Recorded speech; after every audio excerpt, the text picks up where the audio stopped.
ചായക്കടയ്ക്ക് മുന്നിൽ നിന്ന് യുവാക്കൾക്കിടയിലേക്ക് pickup van ഇടിച്ചു കയറി തിരൂർ സ്വദേശിയായ യുവാവ് മരിച്ചു. 4 പേർക്ക് പരിക്കേറ്റിട്ടുണ്ട്. പ്രിയയുണ്ട് പാലക്കാട് നിന്ന്.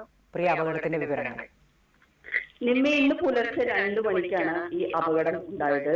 പാലക്കാട് ചെർപ്പുളശ്ശേരിക്ക് സമീപം തിരുവാഴിയോട് ഒരു ചായക്കടയ്ക്ക് മുന്നിൽ ചായ കുടിച്ചിരിക്കുകയായിരുന്നു ഈ യുവാക്കൾ.